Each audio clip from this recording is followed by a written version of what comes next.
الحمد لله رب العالمين والصلاة والسلام على رسول الله وبعد سلام كتب ولا ليال ما تجعل يستين النسوء بالبيو وتدل إسلامين ولا ليال ودينتي وينو أخرينا وينو كتكنينا لكن هذانا بشدي لقن كيني واحد مودا واحد دينتي نوشي يسي وحبضان إنانا ولا ليال سيدي إلهي نقربين أنا نقول أحمد تانا وحكيني استطدكي أو عن نفوهودي كتربيدين وحي إلهي سبحانه وتعالى شيء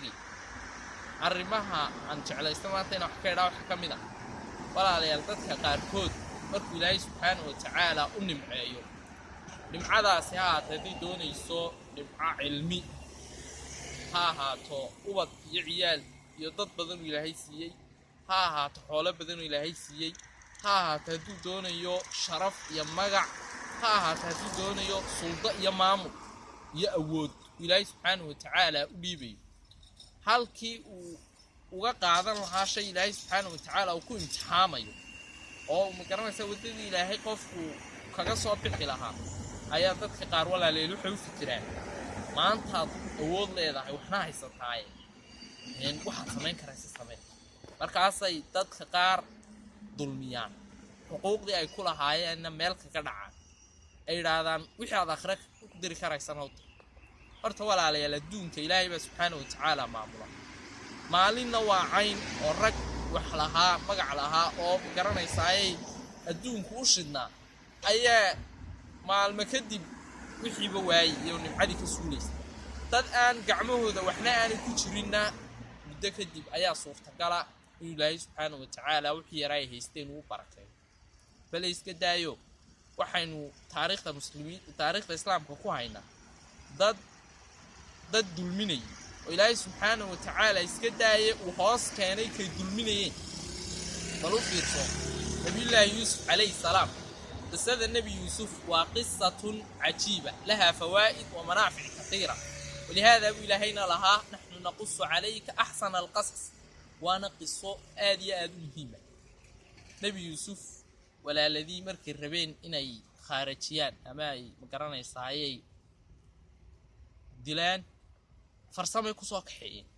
قالوا يا أبانا ما لك لا تأمن على يوسف وإنا له لناصحون أرسله معنا غدا يرتع ويلعب وإنا له لحافظون وسوك خيامين وسوك حين دي قصة الإيراد وكوين نبي يوسف سكر عيني قد كرده إلهي سبحانه وتعالى قصة تسوي ناغور رمي وحي كدن بيسي يوسف ولا الذي سيساو قلي markay waxa ku sameeyeen way ka tira badnaayeen way ka awood badnaayeen wax walba way kaga tiraya tayaba way ka badnaayeen ilaahay wuxuu qadaray inuu iyagii oo u baahan yuusuf keeno billahi yuusuf alayhi salaam isagoo wasiira oo nabiya oo magac iyo sharaf leh awoodna leh ayay walaaladii u yimaadeen إلهي بقدره قفكي waxaan ku sameeyay buu Ilaahay subhanahu wa ta'ala isagoo wax walba gacantii iyo waxay u diidayeen ba u galiyay ay hoos maadeen saasoo kale bal u fiirso nabiyullaahi maxamed calayhi salaatu wasalaam markii uu maka joogay uu lahaa